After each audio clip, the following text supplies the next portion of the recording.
a pastor texted me last week and said, Easter is a beast. And he just meant it's a mountain of work. It's exhausting. If you could flip the script and say, okay, this year it's not going to overwhelm me, what would be some things that would be healthy for me to look at criteria for success? Yeah. So I think the idea that we're challenging in this episode is, can we change the idea of success into what makes us faithful? Like, what makes a faithful servant? Because faithfulness equals success.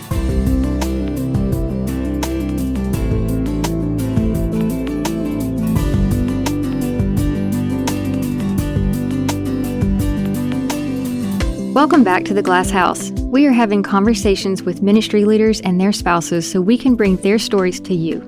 It's our prayer that as you listen to what is shared on this podcast, you'll feel seen and known in your place of ministry right now, wherever you are leading and serving. So as you're listening to the show today, I'll bet a friend or another ministry leader or even your staff might come to mind. Would you share it with them?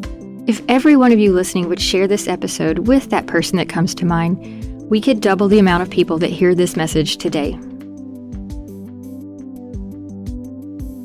So on The Glass House, one thing that Ben and I have really liked to do is to bring up conversations or topics that maybe don't get discussed a lot.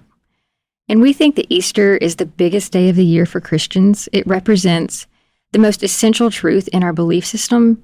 But we think from our own experience, this weekend can bring enormous fear of failure, particularly for all you type A leaders. Absolutely. Since coming to Lifeway and not being a pastor, I've been surprised. I hate saying this out loud, how much more I've enjoyed Easter. Right.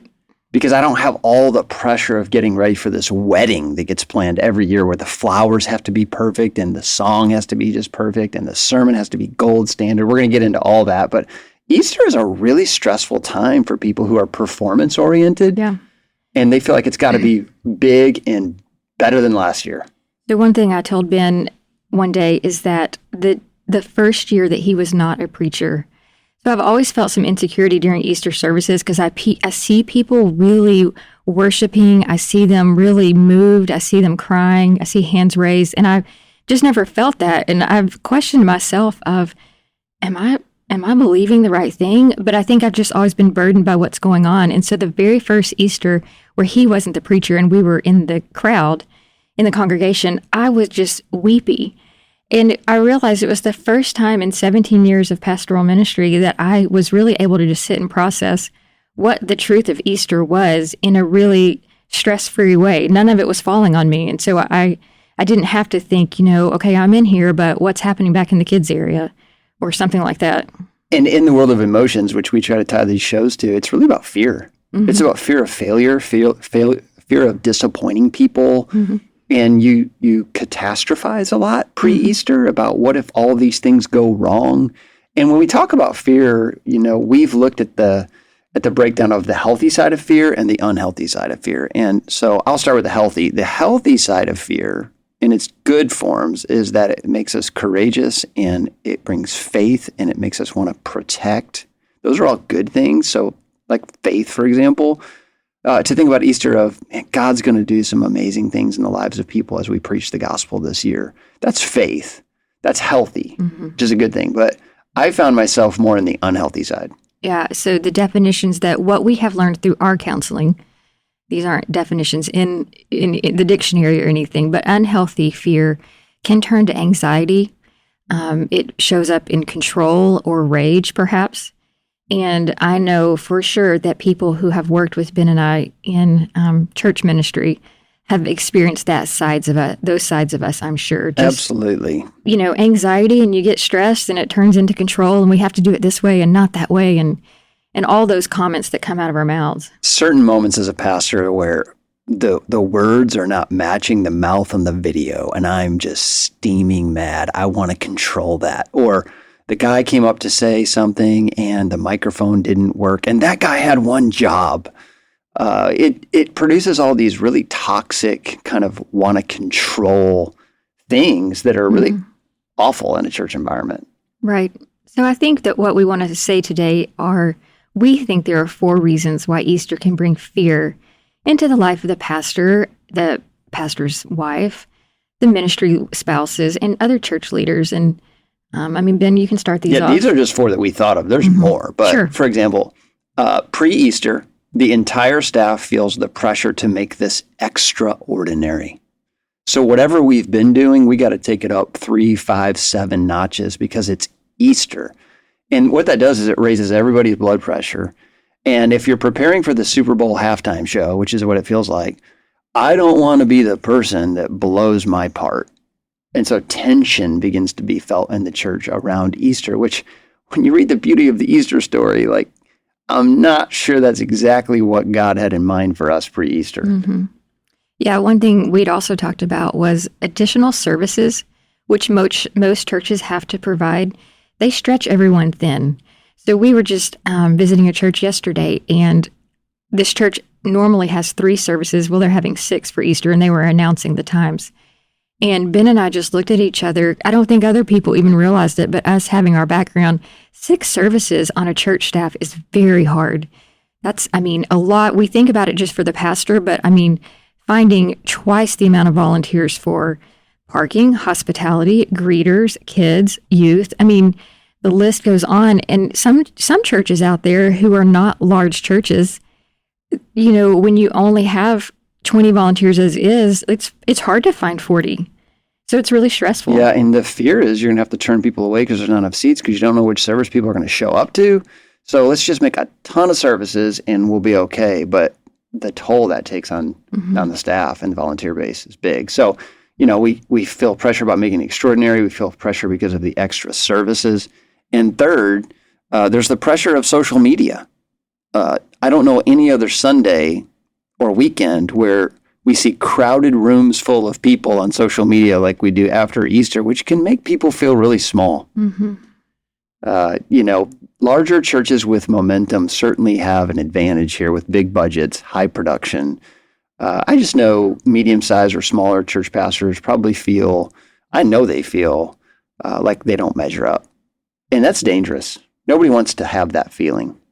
Well, when we were discussing this issue, I said to Ben, you know, how did we measure success of Easter before social media? Because what we see now is, you know, the helicopter drop egg hunts, which are great, and, you know, these big rooms, and we bring in special guests for music that are, you know, a big name that draw people.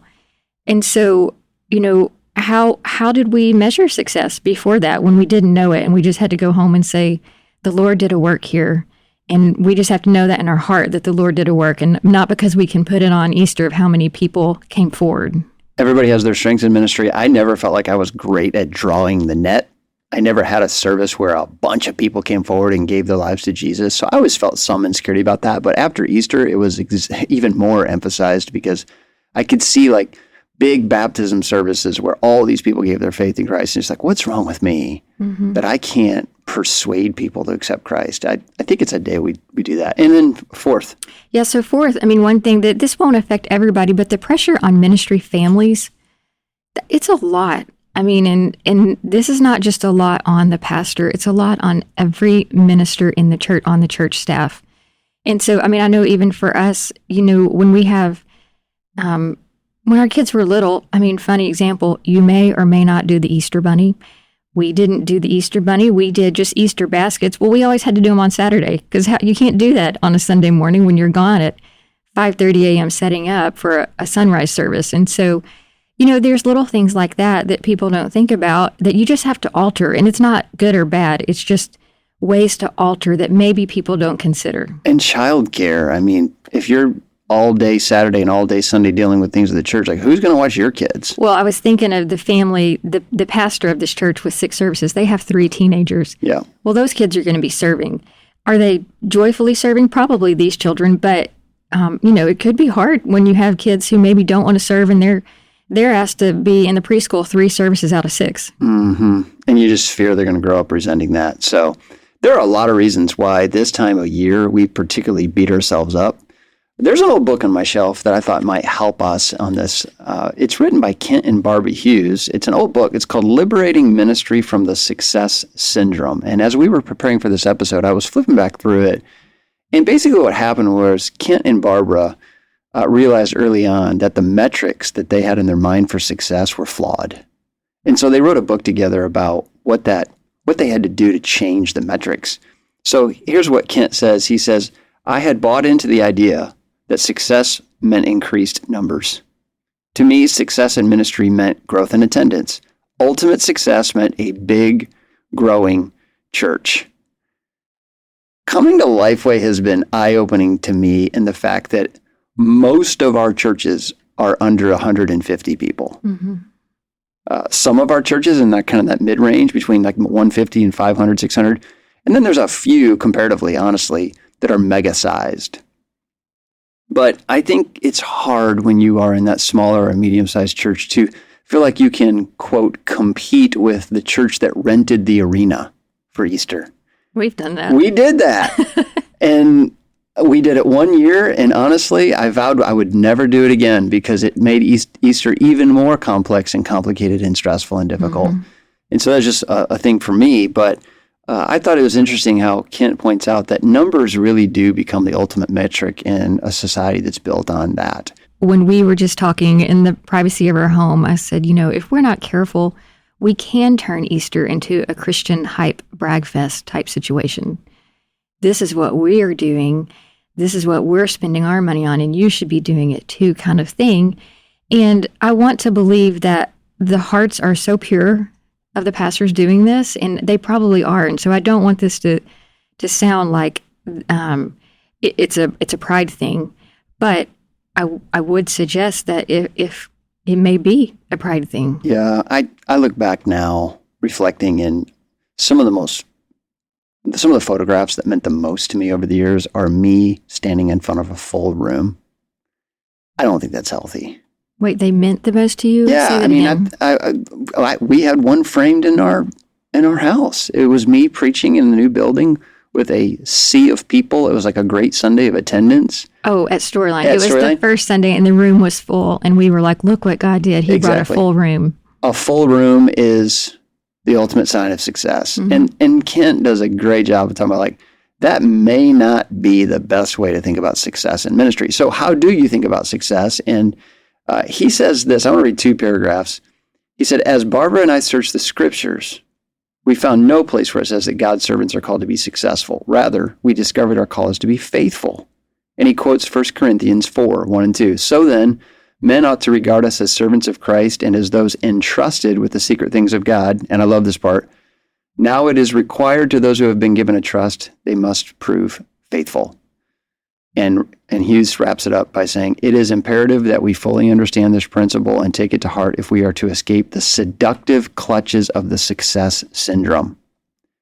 I have had the success syndrome. Mm-hmm. I think you have had the success syndrome, and that is that I am an important person and I am a big deal if numbers are associated with my name. Yeah. So I think the idea that we're challenging in this episode is, can we change the idea of success into what makes us faithful? Like, what makes a faithful servant? Because faithfulness equals success. Yeah, if there's a pastor out there that's already feeling the dread, like a pastor texted me last week and said, Easter is a beast. Mm-hmm. And he just meant it's a mountain of work. It's exhausting. If you could flip the script and say, okay, this year it's not going to overwhelm me. Mm-hmm. What would be some things that would be healthy for me to look at criteria for success? And I think the first one really is, am I trying to be faithful or am I trying to be impressive? Mm-hmm. So there's a couple of passages we talked about. Right. I mean, I think we talked about this biblically. I mean, what God calls us to do and not worry about what others are doing. And that is seen in John 21, where Jesus says to Peter, what does it matter to you what I choose to do with John? You follow me. That's a great story. And Peter's looking back at John and wondering, okay, Jesus, you are assigning me a martyrdom. What are you going to do to him? Mm-hmm. And Jesus basically says, don't worry about what I'm going to do with him. Worry about what I'm doing with you. This is your assignment. Right. I'm not sure that being on social media is great for a lot of pastors for this very reason. I'm not sure. Because we can't help but compare ourselves to the guy down the street that has a bigger budget, bigger church, bigger things going on and feel like failures. Mm-hmm. that's what Peter did with John. That's what Jesus told Peter not to do. Or we're doing the same thing. Mm-hmm. But I think it's interesting because you do the funerals, you stand up before a casket and you say, I bet the Lord said, well done, good and faithful servant. What you don't stand up there and say is, well done, good and successful servant. And so, I just think that we are maybe a little bit off based on thinking or just identifying the difference in success and faithful. Well, and that Jesus sees faithfulness as success. Right. That is the same thing as success. So I think if we could just ground our mind in more scriptural truth, which is what Kent and Barbara tried to do, of saying like we searched the scriptures and we had sub-biblical views of success. So Lindley and I made a little list today of what would it look like if Easter was really worshipful and healthy this year? And we came up with some ideas. These are a few. Maybe it would help you. Mm-hmm. But here's what I would say to preachers. I always felt like I wanted to preach to the academic in the room on Easter. I wanted to blow him away with or her away with my apologetics, defending the resurrection. Well, and I think that began because our first church, you were very young. It was your first church. It was in the town of Union University, which is a great Christian school. And so I think that you knew the president of the university was there, lots of their staff. I mean, and you felt pressure. This needs to be an intellectual nugget. And so what happens is you don't think about preaching to the one person who shows up on Easter that hasn't been to church in 20 years or never been to church at all. Here's my advice this Easter. Just think about that one person when you're preparing the sermon. Don't try to make it super smart. Just make it clear, make it simple, make it understandable what the gospel is, what the resurrection means to the guy who's never been there before, the girl who walked in the door off the street. And hopefully you have someone in mind. I think that the challenge is you need to have a person's name or face in mind that if they came to church, that they would understand what you're saying. We all need to be in relationship with unbelievers and be able to preach to that person. Preach to the skeptic. What would you say, Lindley, as the second thing that you would say in terms of being healthier this Easter? I think one thing that I wish I saw more is that I think that we put all of our eggs into Easter. We put all of our budget money into Easter. And I think that the understanding in my experience is that you're going to have a lot of visitors on Easter no matter what. But what churches don't do sometimes is have a follow-up event to Easter. That is a quantitative measurement that's probably healthier. Right. I mean, because if someone has a good experience on Easter, that's great, but are they going to come back? And so I just know for our own church experience, we would have things on Easter, and then there would be a handout that we would take home, send home with every child that says, we're so glad you have worshiped with us today on Easter. We're having a movie night in 3 weeks that we'd love for you to join too. But just so that then we could measure whether they had good enough experience in the church, whether they trusted us enough to come back. And, we learned that in a book that the greatest measure of how your church is doing is if an unbeliever trusts you enough to come back. And so, you can people are going to Google churches in the area that are having an Easter egg hunt. And they're going to come. And they're going to come because it's free candy and their kids are going to enjoy it. And so, I would just kind of plead with you to not think that's the measurement of success, but have something for them to come back to. What you're talking about is moving people from crowd to community, which is really a standard, a success piece that you should be thinking about.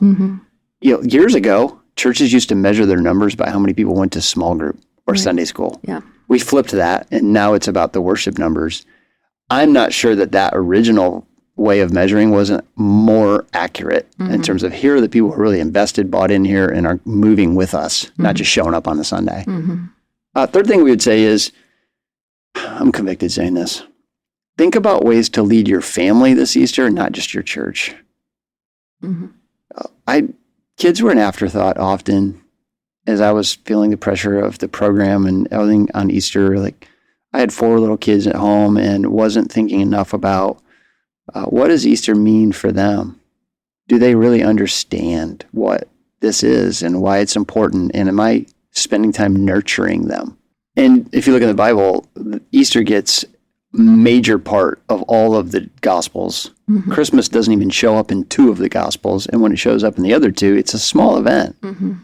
So we've taken Christmas and blown it up. And Easter really is the main event of the Bible.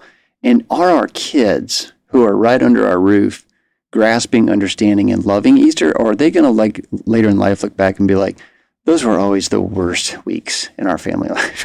Well, I think it's because Christmas is easier to celebrate. Oh, the birth of Jesus, he's coming into the world to change the world.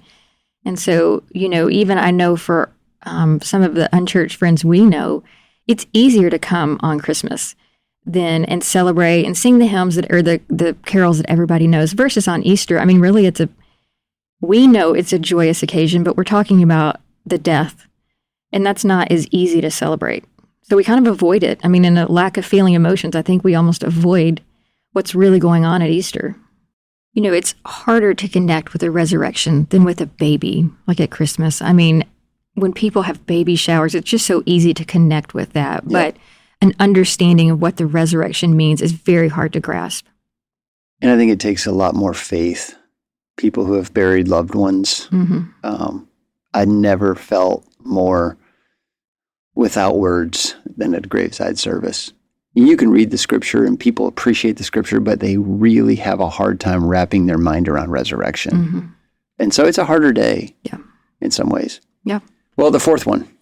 Right. So one thing that we talked about was just being extra kind to your teammates who are also working hard. I mean, we don't want to put all the emphasis that the pastor or the worship pastor or the kids minister is having a hard time or they're stressed. There's a lot of stress. I mean, there's a lot of stress for all the staff. Yeah, I think music is a place where, I used to be like, man, the music better be good. And there's only so many songs you can sing about Easter, just like there's only so many ways to preach Easter. Right. So to just have compassion to your teammates who are all trying to make it fresh, what's already very familiar, it's just a lot of pressure. I think the more that staff members can encourage each other during that time of year and not just keep upping your game, it creates a more emotionally healthy atmosphere. So I think if there's a pastor listening here, just to sit the staff down and say, hey, I know Easter is approaching. I just want you all to know I'm very proud of you. And I'm really grateful for how hard you work this time every year. Maybe give them a little bonus or I was thinking even a celebration lunch. I mean, bring in Chick-fil-A boxes or something. Just say, hey, let's just all sit here for an hour, laugh, catch up with what's happening in our families, that kind of thing, instead of it always being, what are we doing about this service? What are we doing about overflow? What are we doing about parking? That kind of stressful conversation. Or to just have a conversation with the staff to say, is anybody else in the room feeling a lot of pressure pre-Easter? Have some discussion about it. A lot of that's unhealthy pressure we're putting on ourselves. And it really creates a bond among the staff members. So those are 4 things we thought of. And we hope it's helpful to you as you think about how can you make Easter this year something that's more than just numbers driven, but really has to do with connecting closely to Jesus in this time of year, which is so special for Christians. Yep. So if you're a pastor out there and you sense that your team is growing in angst about Easter, it might be a great thing to set them down and just confess some of your own insecurities about Easter, just how you always feel like this has to be the best sermon you've ever preached. They're probably feeling exactly the same way about the kids ministry, the student ministry, whatever, the music. And just to have a healthy conversation and just to simply say to your staff people like, hey, I love you all. I trust you. I know you're going to do your very best with limited resources and volunteers. And we just pray that the gospel would get through to some people and it would change lives. That's really the goal, not to have the best Sunday we've ever had. Lindley, you worked with volunteers for so many years. If someone's out there listening and this is eye-opening to them about the stress on Easter, like what would you say to them? Like what could they do to help? Well, I mean, I just think we cannot overemphasize enough the need for volunteers on Easter. Whatever church you're going to, they need you somehow. Yep. Because what happens is you have family in town, you have big meals wanting to be cooked, you have Easter egg hunts to go to. So all these things that are very important and are special. And so we don't want to discount that. But if you could volunteer for a service, that would be so helpful. I mean, if you could figure out how to set your oven timer, I mean, just to go on its own kind of thing so that you don't have to be home. I just know that it would be such a blessing to your staff because they're emailing, they're on the phone, they're trying to get enough people to manage what is a very stressful day. And if you want to blow away a staff member, just go to them and say, hey, we actually don't have big plans for Easter this year.